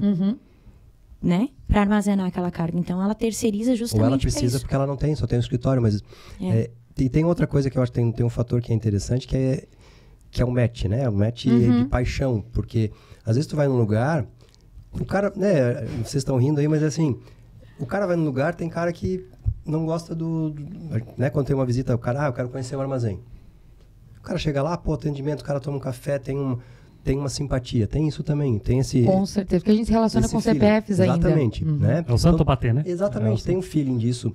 E tem essa questão também da armazenagem, que é esse fator falou muito importante. O armazém geral, a gente fala de armazém geral, ele é a continuidade do armazém da empresa. Porque a gente tem, quando a gente faz uma operação de importação, eu faço uma nota de entrada para a mercadoria que chega do exterior, ela vai para o estoque da empresa. a empresa, ela manda tem uma nota fiscal de remessa para armazenagem e armazém de terceiros. Tem uma CFOP específica para isso. Então, se ela tem uma auditoria, uma fiscalização, a Receita Estadual, enfim, alguém vai chegar e dizer, onde é que está a tua mercadoria? Fisicamente. Está aqui no teu estoque? Não, está aqui no estoque. O meu estoque está lá no armazém terceiro que eu escolhi. E tem que, né, esse armazém dá entrada nessa nota fiscal, que entra no estoque dele também, para poder fazer as vendas. O que acontece no caso de e-commerce que a gente estava falando aqui? Quando eu vou lá no site da empresa, eu olho lá, eu quero ver esse produto aqui. Tem disponível 20 produtos. Quando eu dou Enter ali, ele já dá baixa no estoque automaticamente aqui da empresa. Então, ele é a extensão. É uma decisão muito importante a escolha do armazém, porque você tem uma responsabilidade fiscal de receber uma mercadoria de terceiro. O armazém geral, ele tem uma responsabilidade gigante. E tem outra coisa. Imagina essa nota fiscal, ela baliza, por exemplo, num caso de sinistro, um incêndio, uma avaria. Peraí, que mercadoria que estava aqui? Mas eu não mandei a nota fiscal de entrada. Como é que o armazém e o importador vai provar onde é que estava essa mercadoria? Se não tem essa operação fiscal, quanto de mercadoria tinha aqui? 10 milhões, me comprova as notas de fiscal. Como é que o seguro vai cobrir, né? Mas a nota chegou e não dei entrada ainda. E a gente vai mais além ainda, Cris. Se você não tem espaço físico, que é a nova onda, né? Eu sou home office, eu trabalho num coworking, enfim. Tu não tem espaço físico para armazenar a tua carga. Tu vai pedir uma habilitação ao radar, você precisa ter um armazém geral, um contrato com esse armazém geral comprovando. Sim, é um dos pré-requisitos. Você não consegue hoje, numa revisão de estimativa de limite de radar, tá lá, é um pré-requisito da instrução normativa. Você precisa apresentar um contrato junto ao armazém geral, informando que depois que nacionalizada a mercadoria, essa tua mercadoria vai ser estocada lá. Então, tu vê, né? Esse reconhecimento é muito legal. O cowork já está sendo reconhecido pela Receita Federal, sim, mas em contrapartida, eu vou armazenar a carga onde? No cowork? Não, então eu vou armazenar... que a história tem que fechar, né? A história tem que fechar. E aí, não tem espaço aqui, não tem o local, eu tenho que ter eu já tenho que ter esse relacionamento com o armazém geral antes de pensar em importar. Porque antes de pensar em importar, eu tenho que ter radar. Faz todo sentido, porque a Receita quer saber, onde é que você está trabalhando? Nesse coworking? Beleza, mas e a tua carga? Vai ficar aonde? E aí, quando o cliente fala assim, não, minha carga vai ficar na Multilog. Não, minha carga vai ficar no Porto de Itajaí. Não, querido. Beleza, depois. Não, vai para o cliente final? Mas assim, fiscalmente, para a Receita Federal, ela não vai direto para o teu cliente. Ela tem que dar entrada no teu estoque. Aonde que fica o teu estoque? Então, é aí que nascem as relações. Quando a gente faz a revisão do radar, eu falo, mas eu nem sei para onde que eu vou colocar, eu nem sei quem. Então, agora começa a pensar. Mais ou menos na situação, por exemplo, a gente estava falando aqui da ureia, né? Por exemplo, eu faço uma operação de ureia. Eu tenho um container de ureia. Eu fiz a importação, eu tenho um escritório, uma sala. Cheio de ureia. Como é que a empresa... Cheio de ureia, paredes de ureia. O cara é um representante. Como é que você vai dar entrada? Entrou onde? No teu estoque? Como é que é o teu estoque? Tem que ter minimamente, mas eu tenho uma sala, eu tenho 10, 20 metros quadrados que eu boto ureia. Né? Porque é isso, eu acho que o governo do estado lá atrás, porque até um tempo atrás, hoje está mudando um pouco, até um tempo atrás você podia sair com uma carga, hoje faz a nacionalização da mercadoria 10 horas, 10 de 1 você emitiu o CTE de Navegantes para São Paulo. Peraí, essa mercadoria ela não fez uma operação no armazém, nem que seja ficta. Foi lá no armazém, entrou, o caminhão chegou lá às 10 da hora da noite e saiu às 10 horas da manhã. Se tivesse essa ferramenta, teria fomentado ainda mais a armazenagem. Exatamente. Tem muitas operações que eram permitidas, hoje está caindo um pouco, as empresas estão tomando cuidado nesse caso de blindar, passa no armazém, faz uma troca de nota, e a mercadoria, troca de nota não é, né? É a mercadoria até um armazém, e do armazém para o cliente final. Mas ainda é permitido fazer uma nacionalização às 10 de 1 emitir o CTE daqui para São Paulo, por aí, mas a mercadoria não passou no armazém. E a gente teria ainda um volume ainda maior de armazenagem, né? Mas, de qualquer forma, a gente ganhou muito com essa questão do benefício fiscal e esse volume. Então, a gente tem aqui uma infraestrutura de armazenagem invejável. Cara, mas estamos longe do limite, né? Em que sentido? Ainda existem demandas que a gente não consegue atender aqui. E que, cara, vou usar uma que aconteceu esse dia. Tancagem, a gente não tem. O que é tancagem? tanques. Imagina um silo de aço inox, por exemplo, para fazer um transbordo de isotanque. Isso entra tudo por aqui e sai fora. A gente não consegue fazer isso aqui. Granel, né? Granel líquido. A gente não consegue fazer. E o que eu quero te falar, assim, que a gente percebe no dia a dia das operações que não está saturado o mercado aqui. Estão aparecendo novos, isso é ótimo, isso é excelente. É player novo para o jogo, mais competitivo, mais opções para as empresas, né? Fomenta negócios para a região. Mas a gente está longe de saturar o mercado. Tem cargas que passam por aqui e não conseguem ficar alocadas aqui ainda por falta de estrutura. Não, mas o que aconteceu que eu percebi agora nos armazéns, né? A gente veio numa demanda muito alta e não tinha armazém. Aí os preços estavam lá em cima, de aluguel, de demanda. Cara, eles estavam nadando de braçada. Agora já deu uma desequilibrada, então já tem mais oferta de armazém, né? Mas ainda tem muito armazém sendo construído. Vai junto, né? A gente vê o preço do frete internacional tá baixo agora, tem container sobrando, tudo afetando junto, né? É uma engrenagemzinha, né? É, tudo uma cascata. E é engraçado porque... É o efeito cascata de merda, né? Tipo, tá ruim aqui, tá ruim aqui, mas naquela época tava... É cíclico, não é? Não, e quando dá um extremo, frete acima de 10 mil dólares, era um extremo que a gente nunca tinha visto. Absurdo. Obviamente que em algum momento ia bater no outro extremo, que era ficar abaixo de 1.000 dólares, como aconteceu, né? E aí... Mas a verdade... Por isso que o equilíbrio é o fundamental. A gente não quer a solução maluca. Mas é bom quando tá $1.000 frete. Não é saudável pra economia. Não é saudável pra ninguém. Não. Tem que ter um equilíbrio. Mas é engraçado quando a gente começa a conversar com as pessoas de mercado, né? Porque você quando a gente carga, nossa, esse mês foi excelente. Pra gente não. Porque vai demorar até a carga chegar ali. Verdade, então, né? Mas lá em casa, lá em casa a gente tem isso. Às vezes eu falo, nossa, tá bombando aqui o Cris. Pois é. Claro, a minha hora vai chegar. Isso. Aí tu começa a cantar, né?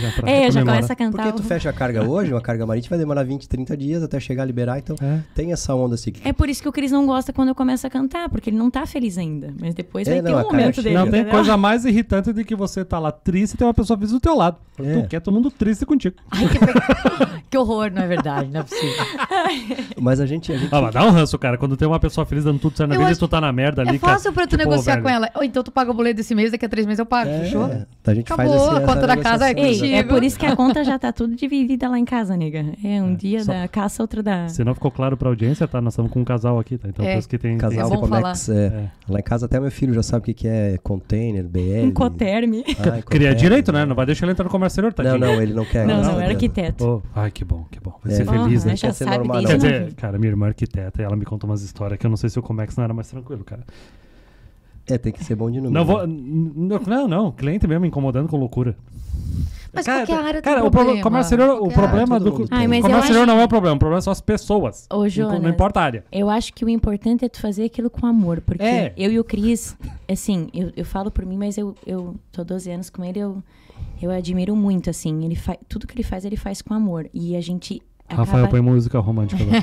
My love. Não, já não precisa porque ela já canta aqui. Cara, sensacional. Mas eu acho incrível, assim, os filhos da gente veem isso. Tipo, quando deu a pandemia, a gente trabalhando que nem uns loucos. E aí eu peguei uma conversa dele com um coleguinha, a gente levando pra natação e os dois conversando. É porque minha mãe vai trazer a vacina, vai salvar todo mundo. Que massa. Oi, por que tu não traz? Ele não falava, porque minha mãe e meu pai trazem testes e não sei o que. Cara, eu acho que a gente acertou. Você falar, você demonstrar pros filhos, enfim, o quanto é gratificante fazer aquilo que tu faz. Eu acho que essa que é a pegada. Eu sempre falo pro Bruno, quer trabalhar com comércio exterior, quer fazer... Ele tá com 10 anos, vai fazer 11, ainda vai mudar muito de ideia. Lógico. Mas é o fato da gente mostrar o quanto apaixonante é aquilo que a gente faz. E a gente saber valorizar que a gente faz diferença na comunidade, pra economia, que a gente faz diferença para as pessoas. E explicar pra eles também. Se a gente não vê valor nisso, cara, a gente desiste. E explicar, ele às vezes pergunta, mas o que a mãe faz? Mas o que o pai faz? É complicado explicar. É complicado, cara, comércio exterior. Eu ia fazer uma piada agora, mas acho que o horário não permite. Mas assim, é legal. Quando eles veem que a gente faz parte dessa solução, sabe? Sim. Mas deixa eu voltar pro assunto da pauta. Que foi eu que causei isso ainda, né? Não posso nem brigar com vocês. Um negócio que eu acho muito importante de falar também é a questão de segurança. Então, eu vou contar uma história minha. Uma vez eu comecei a trabalhar com uma transportadora. Ok, eu não tinha deixado claro algumas exigências por parte de onde eu trabalhava.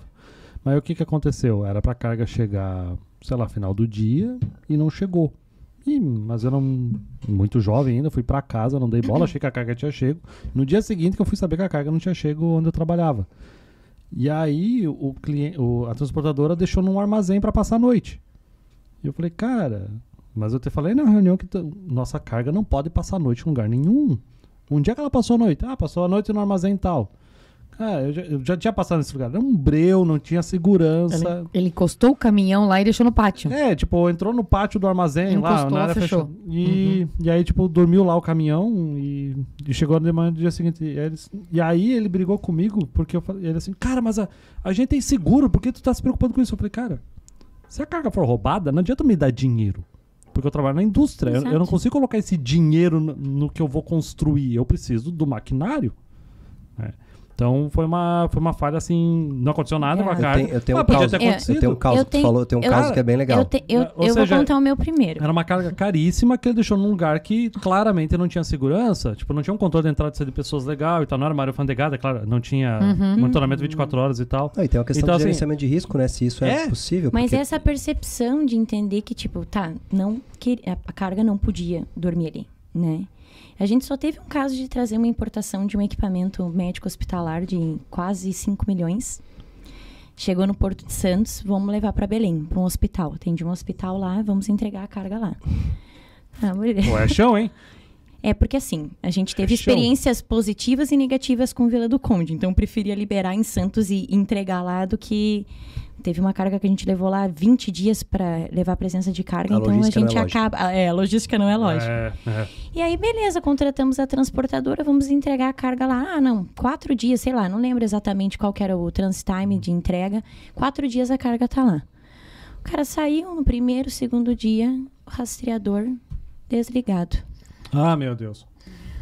E começa o desespero, e passa um dia e a transportadora super transparente. A transportadora super transparente, gente. A gente não tá conseguindo localizar o motorista. Eu já tinha dado mais 5 dor de barriga, tá? A gente não conseguia localizar o motorista. Vamos acionar a Polícia Rodoviária Federal, né? Roubo, sei lá, enfim. Foram 3 dias, Cris. 3 dias. Daqui a pouco, o rastreador foi ligado. Manda mensagem para a transportadora em rota de entrega. Tá, mas minha criatura, onde é que tu tá? Eu fui no interior visitar a minha família. Eu acho que não foi na família, não, tá? Com certeza não era família. Eu tenho uma história dessa. Fui no interior visitar a minha família.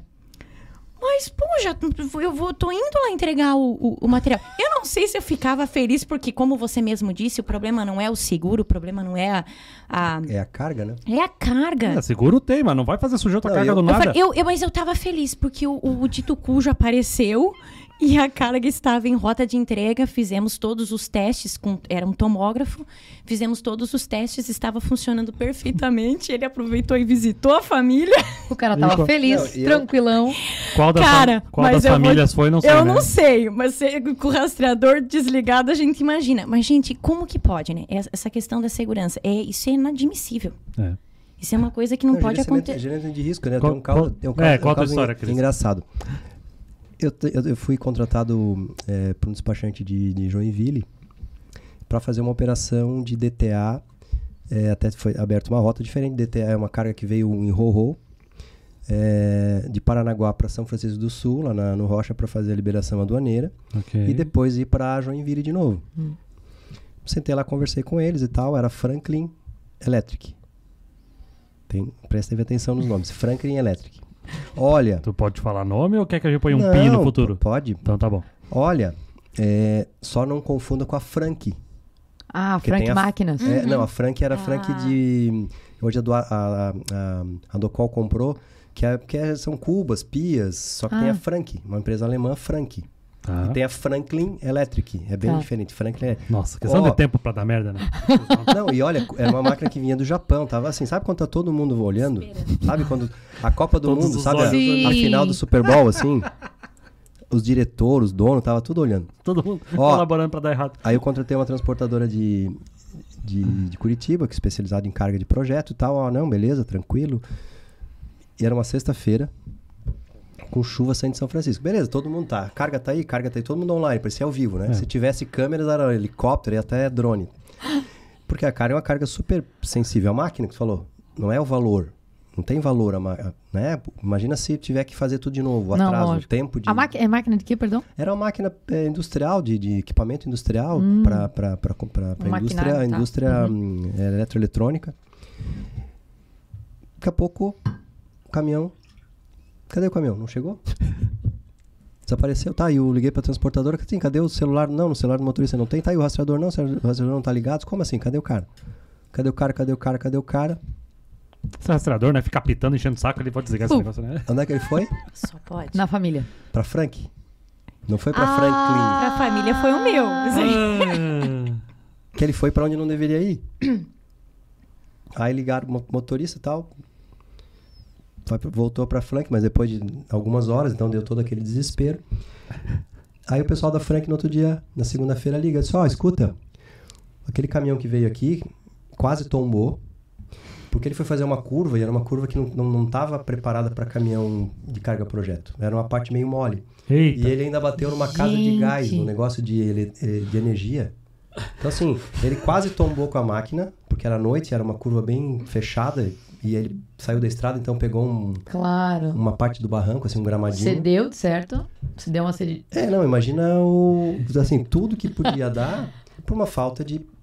Poxa, né? Com GPS, com todas as... Não faz muito tempo, né? Tinha todas as ferramentas de geolocalização, sei lá, contrata um Uber para ir na frente, enfim. Né? E é uma coisa simples. Porque ele achou que era... Sabe? A pessoa acha... Ele foi no nome... Ele foi. Certo? Botou lá no GPS deles. O primeiro que apareceu lá. E o que o Christian falou... Mas isso foi falado 1000 vezes. Mas ainda assim acontece. E o que o Christian falou, pois é, uma transportadora especializada em carga de projeto. A transportadora no qual fez a entrega do tomógrafo era uma empresa com um veículo habilitado pela Anvisa para ter toda a rastreabilidade, para ter tudo. Mas, sabe? Às vezes tu pega empresas realmente... como eu falei, a gente teve toda a assistência da transportadora, mas... Foi uma má conduta de um profissional. De uma pessoa. Como aconteceu nesse caso. O motorista, na verdade, tomou uma atitude... Então, tu vê, né? É até isso. Tu escolhe, às vezes, empresas sérias, mas tu acaba se deparando com profissionais não tão muito profissionais. Como disse o Jonas, o problema não é o transporte. O problema são as pessoas. Eu tive um caso... Não é as pessoas. Teve uma das empresas que eu trabalhei que aí tinha lá uns motoristas autônomos, né, cara? E aí não era eu que contratava, tinha um setor pra isso. E aí nós tudo desesperados, acho que a carga tava tipo no aeroporto de Curitiba, alguma coisa assim. Aí eles contrataram um caminhão pra ir lá buscar e tal. E era pra chegar tipo 2 da tarde, 2h15, 2h30, 3 horas. Cadê o cara? E o cara não atendia o telefone também, o motorista não atendia o telefone. Só que ele tinha mandado a localização em tempo real, né? E aí eles tinham visto que o cara tava parado um tempo numa certa região e eu só ouvi o cara que contratou meu colega de trabalho berrando assim: tu tá de novo nessa zona, né, seu safado? Sai daí agora e vem pra cá, caramba! Tu tinha que estar aqui 1 hora atrás, cara. Velho, tu fala pro cara, eu preciso tô aqui até as 2 da tarde, os caras me aprontam alguma coisa, visitar a família, visitar as moças da vida, cara. Foda, cara. Quando o motorista não liga e fala assim: Quer vir carregar? Vem tu aqui dirigir, então. Vem tu aqui dirigir, então. Ou, eu vou deixar aqui, tu vem e carrega. Não, beleza. Beleza. Não, tá, pessoal, então tá. Tem muito motorista massa top. São só histórias, tá, gente? É a exceção da maioria. Tem muita gente massa, cara. Mas a questão da segurança na armazenagem também tem. Eu sempre trouxe... Eu trazia não, né? O último lote que a gente trouxe foi final do ano, mas assim, a gente trazia com uma certa frequência as armas. Tanto a arma de fogo quanto a arma de pressão, que não é arma de airsoft, que daí a bala é de aço, né? Não é de plástico, para uso desportivo do exército e tudo mais. Então, assim, ela tem o peso e a semelhança de uma arma de fogo. A única coisa que difere de uma arma de fogo é a pontinha dela. Então, assim, se a gente, por exemplo, não vou citar o nome de terminais aqui, mas a gente trazia... Não vamos comprometer ninguém. Não vamos comprometer ninguém, é tudo maravilhoso. Mas a gente trazia para essas cargas para Itajaí, se você não colocava, não passava instrução para colocar essa carga no cofre, esquece. A carga era roubada. Pegava um ponto cego do armazém, recinto alfandegado, tinha a marca do estilete lá e eles tiravam... Exatamente. E não foi nem uma, nem duas. Foram 3 cargas. Nossa. 3 Cara. importações. E às vezes botava um tijolinho pra dar o peso da... Pra dar o peso da carga pra nego não... Os caras são bons, né? Então. E esse, porque esse é um quando o ser produto humano que... quer ser É que esse é um ele é bom. produto- Quando ele quer ser ruim, ele é Cara, ruim. primeiro Então, que é um produto que chama atenção. Sim. Né? Tá lá, as pessoas sabem que é arma e tudo mais. E é um material, não é tipo um material médico hospitalar que tu vai fazer se tu roubar uma cânula, um implante. Vai fazer de chaveiro? É. A Agora questão a da arma- aplicabilidade da carga Agora a arma, decide o que muito. tu faz? Uhum. Né? Então, assim, é complicado. Tem uns terminais aqui da região que eu vi que tem muita bebida alcoólica, né? Sim. Tu tem que ter uma turma de confiança, cara, pra trabalhar. Não, senão não dá. Bastante. Isso envolve, inclusive, remunerar bem, tratar bem dos colaboradores, porque senão os caras... mas, E o mas- fato a de pressão levar- encher e o o saco, fato- os caras vão fazer E uma o fato coisa... de levar a carga Ser pro humano é cofre assim, não adianta. já era uma instrução que já vinha lá no início do processo. Gente, chegou, bateu aqui, é sala-cofre. Porque tinha que ser dessa forma, sabe? Caramba. Então, e aí tu vai avaliando, né? O armazém X falhou uma vez, falhou 2 vezes, aquele lá já, não, chega, realmente vai. Então, tu acaba também direcionando para quem tu tinha menos estresse, digamos o assim. gerenciamento de risco, na verdade, você tem que avaliar, né? Porque, assim, as coberturas de seguro, né? Quais coberturas que a empresa tem? Acontece muito assim, ó. Tu pode receber essa carta? Posso? Todo mundo pode tudo. Tá, mas Sou especialista. me dá o documento aqui. Qual é a tua cobertura? Eu tenho uma cobertura de 50 milhões, não, 200 milhões. Tá, beleza. Ele pega... Contra meteoros, Não. né? É a única coisa que... Só que a cobertura de seguro é muito relativa. Tá Ela louco? tem uma cobertura global. É 100, para quanto? Para roubo. Mas para roubo é engraçado, porque para roubo, o pessoal, minha carga tem 1 milhão. Como aconteceu alguns sinistros aqui na região. Eu ia puxar esse gancho agora, esse assunto. Vamos falar dos incêndios que aconteceram. Como aconteceu uma série de sinistros aqui na região, o preço do seguro aumentou, algumas seguradoras estão com restrição. E aí é engraçado porque o roubo, né, de carga, minha carga é 1 milhão. Mas o armazém só tem um seguro de carga de 300 mil. Como assim? Ele consegue mais não, a seguradora não dá um valor de 2 milhões para roubo, porque ele entende que é um assalto. O que eu quero dizer com isso? Roubo e furto são coisas diferentes. Né? Assim, eu tenho uma carga de 2 milhões, ele não vai chegar aqui, pegar o caminhão carregado, ficar 2 horas aqui carregando essa carga para sair com a carga. Ele vai chegar lá, roubar 2, 3 caixas numa meia hora e vai embora. Uns 10, 15 minutinhos e vai embora. Porque tem sistema de alarme, de segurança, enfim. Então, às vezes o cliente, mas peraí, minha carga tem 2 milhões, tem só 300 mil de roubo? Sim, porque tem um...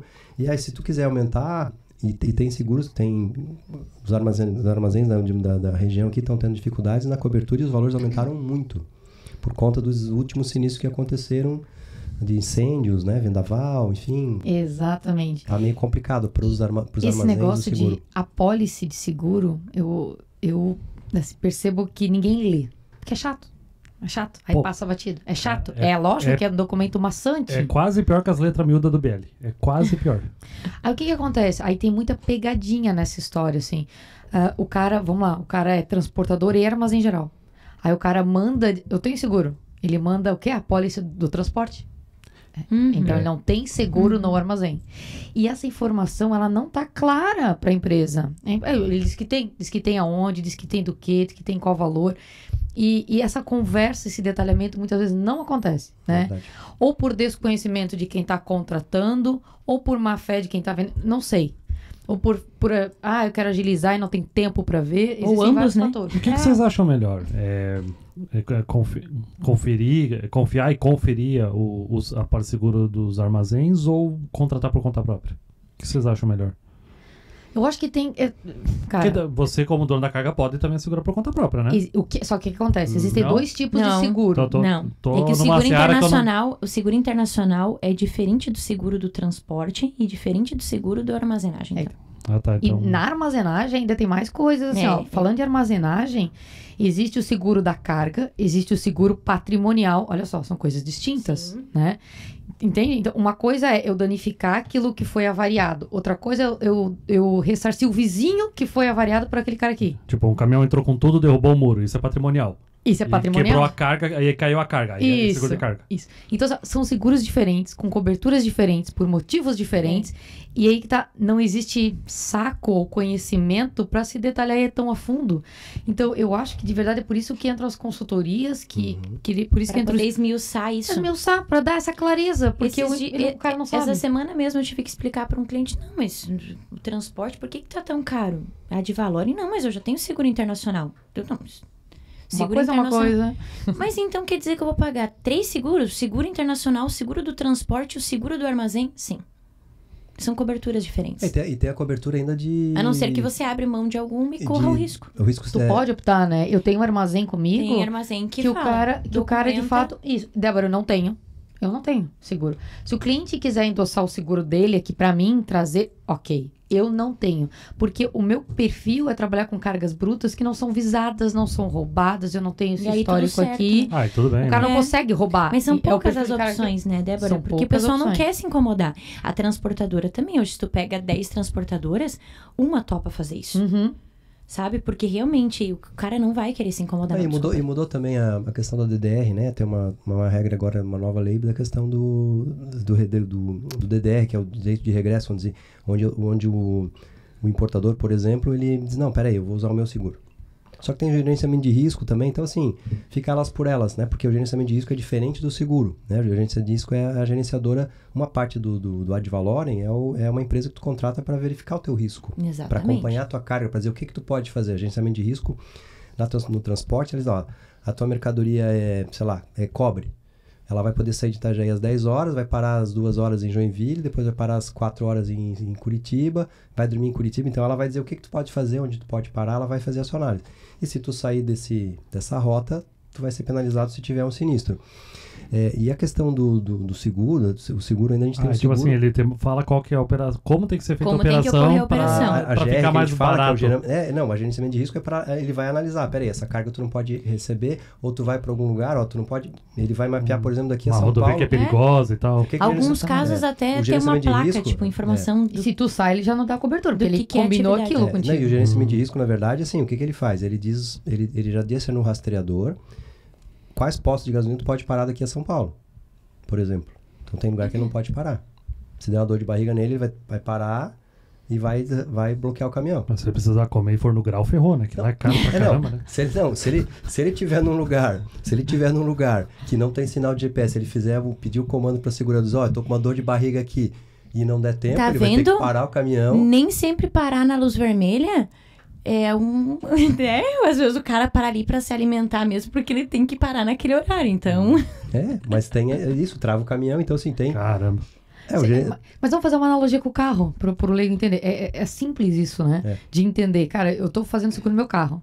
E eu tô dizendo pra seguradora que eu tenho garagem. Esse carro dorme na garagem, beleza? Aí o carro é roubado na rua. E você falou, pois deixei na rua. Então, meu amigo. E aí, a garagem, por quê? Mas o mais legal, Débora, é fecha. quando o cliente fala assim, tá, mas eu sou obrigada a contratar uma transportadora pra coletar lá esse material no aeroporto. Não, obrigado, tu não é.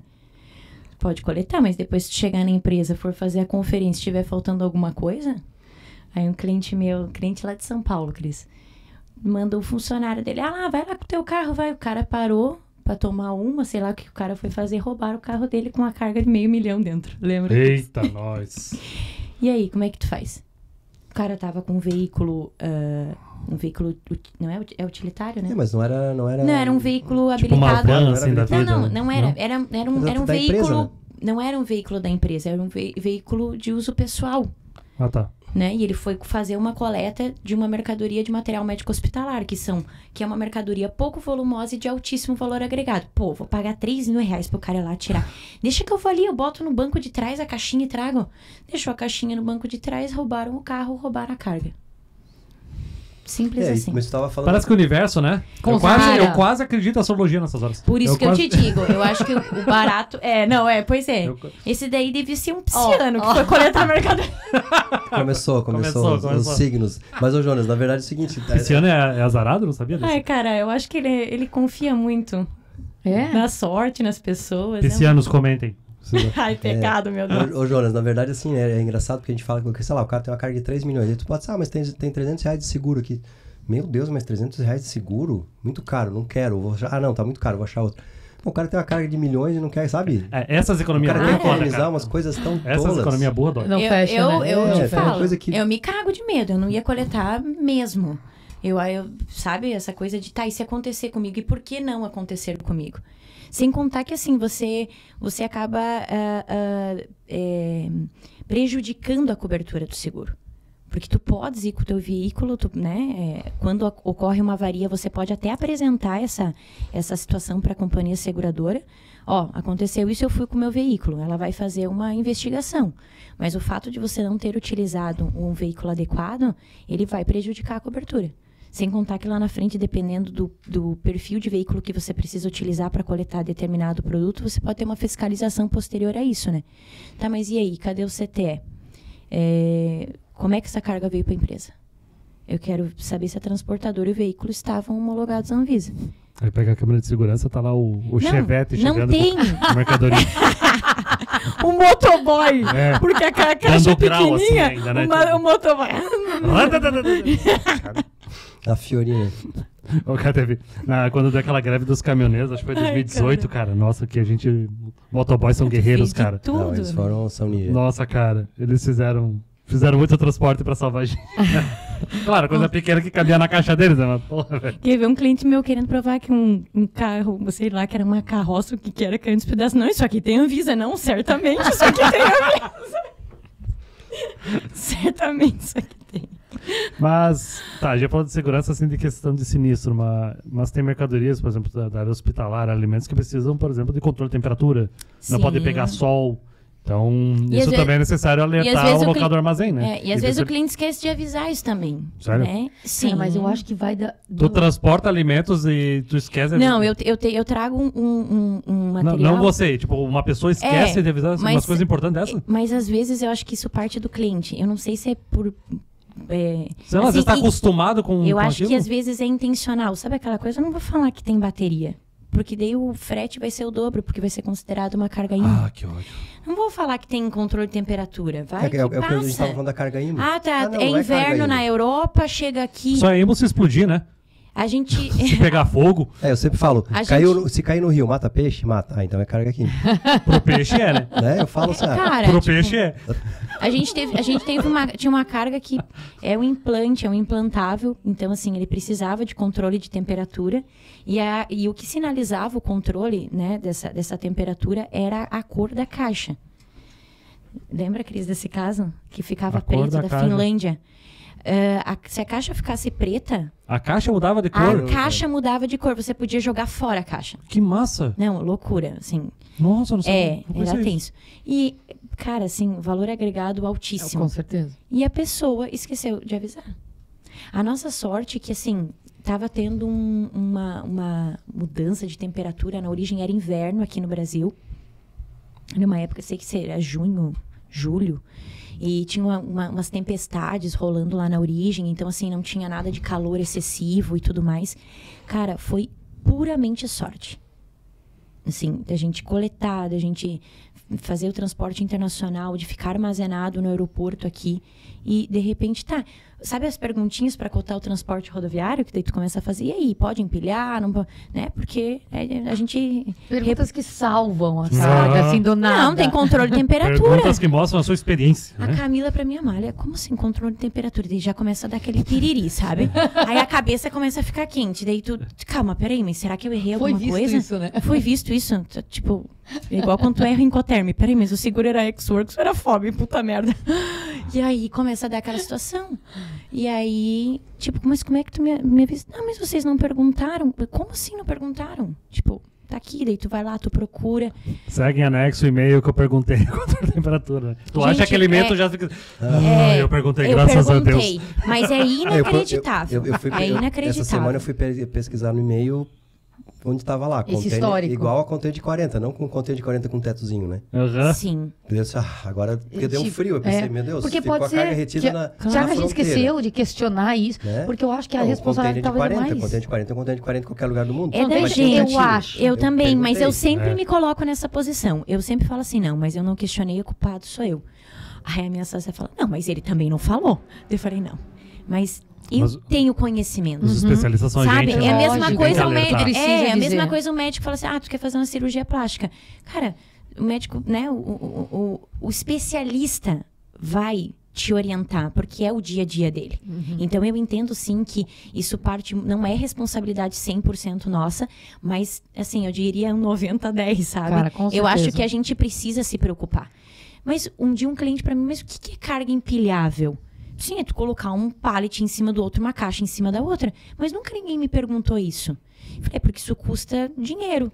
Normalmente no aéreo custa o dobro quase. E na hora de armazenar é menos Exato. espaço se puder empilhar, Aí né? se a tua carga vem com a variável A, B, C, D, E, F, aí agora tu já sabe o que é, né? Então, assim, eu acho que é o nosso dever nos preocuparmos em colocar essas situações para o Com cliente. certeza. Tem controle de temperatura? Pode ser uma carga empilhável ou não? É carga IMO? Eu já começo a colocar outras perguntas. Se eu sei o produto, um perfurador ósseo. Um perfurador, uma serra. Tem bateria acoplada? Eu já vou lá dar uma pesquisada no produto, dá trabalho, mas eu sei que tem uma bateria acoplada ali. Cara, Mas tem tem bateria, que fazer tem que ter isso. MSDS. Não, e então, cada vez mais as coisas têm bateria. sim. Cada vez mais as sim. coisas Tudo tem eletrônicas. bateria, né? As coisas elétricas que precisam de energia têm bateria. Impressionante, Sim, cara. e aí, assim, daí você força o cara, não, mas isso daí eu já trazia assim, cara, tipo, mas não dá pra trazer assim, né? Então, tem que ter essa preocupação de fazer, se tu puder e ter oportunidade de fazer um call hoje, né? Com a pandemia, tudo virou Cara, call, tudo virou call. Mas e é fácil Mas é tirar São fácil. 5 minutinhos que poupam Gente, muito problema, a cara. gente fez 5 reunião- minutinhos, cara. De fazer reunião com o fabricante na Suíça, com o fabricante nos Estados Unidos. Aí, pois é, mas a gente tem 2 fábricas. Opa, tipo, não sabia. Então, coleta carga aqui, coleta carga ali. Né? Como é que o produto Mas tem aí- que vir mas acondicionado? Dessa do empilhar eu tive uma história, tá? Que eu tava no estaleiro, a gente tinha que importar também o sistema de esgoto da embarcação. E isso incluía as privadas. Eram umas 12, 10 privadas. Não, 10 privadas acho que era. E ainda bem que eu odeio importação prepaid, mas essa veio em prepaid. E aí quem cuidou de estufar o container foi o exportador. Só que ele empilhou privada, cara. E ele Meu empilhou Deus. privada numa caixa de papelão. E aí a parte de baixo veio tudo destruída. Imagina. Por quê? Porque ele não usou caixa de madeira, ele quis economizar onde não devia. É igual o vinho, né? Tipo, e aí seguro não cobre, né? Se você não usa a embalagem adequada para aquela mercadoria, o seguro não cobre. Né? Tu tá Sem expondo a contar que mercadoria a risco, né? Sem contar que provavelmente a caixa dessa privada tava lá, pra não colocar nada em cima, né? Não lembro, mas provavelmente estava escrito. Devia tá. Tipo, porra, papelão, cara, tu vai querer colocar cerâmica empilhada? Parece meio óbvio, né? É fácil tu ver que isso aqui não vai dar certo. Não vai prestar, cara. Não, né? Mas é aquilo que a gente estava falando lá no É que início, isso dá né? trabalho. A informação, dá trabalho, a mas é informação da importante. mercadoria. Eu recebi essa semana um colega advogado da área do direito aduaneiro e marítimo, pessoal de Santos, tem um escritório lá, e eles estão abrindo um filial aqui e eles trouxeram os advogados para fazer visitas técnicas, para entender um pouquinho da carga. Legal. E a gente começou a contar algumas coisas, né? Eu estava falando, por exemplo, tem operação de tora de madeira que você não exporta tora, você exporta a tora A1, A2, A3, A4, ela tem um packing listing, sei lá, 200 toras num container, cada um tem um número e tem uma dimensão, porque quando chega lá o cara quer saber se é exatamente a mesma cubagem e o peso que ele está comprando. Até a tora de madeira, ela tem uma referência. Quando você está fazendo estufagem de madeira serrada, não é o mesmo cliente. Porque uma vai para a Arábia Saudita, outra vai para Dubai, tem um selo diferente, tem um packing list diferente. Então essas informações, o cara conhecer, isso que eu acho que falta bastante, que eu vejo, Jonas. As pessoas conhecerem o armazém, fazerem visita, porque a gente tem uma Eles não geração... entendem. Eu queria finalizar com essa mesmo, né? Vá conhecer o armazém, né, cara? Eu estava falando com os alunos, questão, alunos de comércio exterior, né, formandos no último semestre, e a gente falando, mas eu trabalho, porque todo mundo trabalha na área, né? Aí eu falo, pois é, na área de operação, armazém, pô, professor, eu não conheço. Eu não conheço. Como assim? Trabalho em agente de carga, tem operações, enfim, despachante e tal, porque nem todo mundo, né, eu venho de um tempo, já do cabelo branco, já velho aqui, que a gente ia fazer tudo. ia no armazém, fazia vistoria, acompanhava, entrava no caminhão, voltava, só não dirigia o caminhão. Mas Puta estresse, mas era massa pra caralho. Mas não tem essa conversa hoje mesmo, né? Da teoria com a prática, né? Tem poucas visitas, né? É importante. E hoje o home office é muito longe e os escritórios estão centralizados. Eu sempre digo, tem profissionais que vendem 1.000 contêineres por mês, mas nunca encostaram no container de fato. Cara, isso é importante. Né? Mas isso muda o quê? Claro, se ele vende só container, bacana, mas se ele vai começar, né, a operar mercadoria de pricing, de operação, de logística, quem vai começar a coordenar, eu sempre falo, quando eu falo para meus clientes, vamos lá no armazém, vamos conhecer, vamos fazer uma visitinha para entender o que é caixa, o que é cubagem, a carga empilhada, é só dar uma volta no armazém. Como é que é a logística para armazenar isso, a gente fez uma visita técnica na Local Frio, e eles viram um monte de tipo de carga, de operação, uma visita de 1 hora que... Mudou a percepção. A empilhadeira entrando, saindo. Mas como é que funciona? Aí a gente chegou lá, tinha um monte de carga por referência separada para fazer vistoria pela Receita Federal. Né? Um modelo de cada era lâmpadas de LED, cada modelo. Referência, tá vendo? Isso aqui, quando você faz a invoice lá, tem... Legal, bem legal. A gente fez bem isso legal. Muda a percepção, né? Como a gente estava falando tem a história do filme e do livro. O livro, cada um lê e cria o seu cenário. O filme ele mostra o que é. Hoje os profissionais estão na história do livro. Eu acho que é isso, mas nunca viram a carga, não vê um pallet. Fala, quanto é que é 1 metro cúbico? Não tem ideia. É 1 por 1, sim, mas beleza, que tu vê na escola, né? Mas tu vê lá o pallet, tu vê a medição, como é que ele é feito, isso muda o perfil. Eu acho que falta um pouco disso, sabe? Inclusive eu fiz isso aqui na Invoice, que aqui nós somos uma agência de marketing focada em comércio exterior. Eu tenho uma parte da equipe que é de marketing e uma parte que é comércio exterior. Eu peguei o pessoal da parte do marketing e eu levei a conhecer a Brascarne aqui, levei a conhecer a Politerminais. Porque por mais que eu ensine eles aqui no cotidiano do trabalho, ir lá entender o que é um armazém, o que é um gate. Isso dá até casamento, porque eu conheci o Cris na Brascarne. Olha só. É verdade, há 10 anos. Inclusive, um abraço para... 10 anos, 12, meu filho. Um abraço para Priscila da Brascarne e para Rachel da Politerminais, que são duas queridas que receberam a gente, cada uma. A Pri estudou comigo. É? Cara, a Pri é muito no Newton Cooker. Eu vou trazer ela ainda aqui no podcast. Por isso que eu acho importante a visita técnica. Porque eu numa visita técnica, conheci a Malha, ela foi lá me visitar lá na Brascarne. Te atendeu tão bem. É que eu botei direitinho o capacete, tudo. Não, foi porque ele me emprestou o sapatão. E depois que eu fui embora, me contaram que ele ficou sentindo o cheiro do meu chulé. Olha só. Isso é verdade. Não, e nada mais sexy, mais sexy do que o seu usar aquele coletinho neon, capacete e o sapatão, né, cara? Ele pensou assim, se ela tá bonitinha assim, pensa essa mulher sem roupa na minha casa. Imagina de salto alto. Cara, é essa aí. Façam visitas técnicas. Façam visitas. Essa é o amor da sua vida pode estar lá. Pô, é verdade, né, cara? Não é verdade? Olha só. Que bela história de amor pra gente fechar aí. Vamos encerrar, foi muito bom, gente. Pessoal, tu chegou até aqui com nós, então lembra, comenta, compartilha com o pessoal. Quer sugerir mais algum tema? Cara, faltou pergunta aqui, tá? A gente vai poder fazer parte 2, 3 disso aqui tranquilamente. Vocês vão ter que voltar aqui pra conversar mais. Ai, que bom. Que bom, né? Se tiver o uísque, a gente vem. Tá ali, tá ali o Jack Daniels, Na próxima vamos... Não é que vocês precisam, vocês já falam bastante, né? Eu acho bem bom. Isso é um elogio, tá? Não fala demais, eu acho. A gente tem, de vez em quando... mas eu queria... Não, deixa eu contar. Eu queria... Tem muita história ainda pra gente contar. Então, pessoal, compartilha com alguém isso aqui, ajuda o podcast mais longe. Se você curtiu, deixa o teu joinha e tudo mais. Então, por hoje é isso. Trabalho encerrado. Até a próxima. Tchau, tchau. Valeu! Hasta la vista.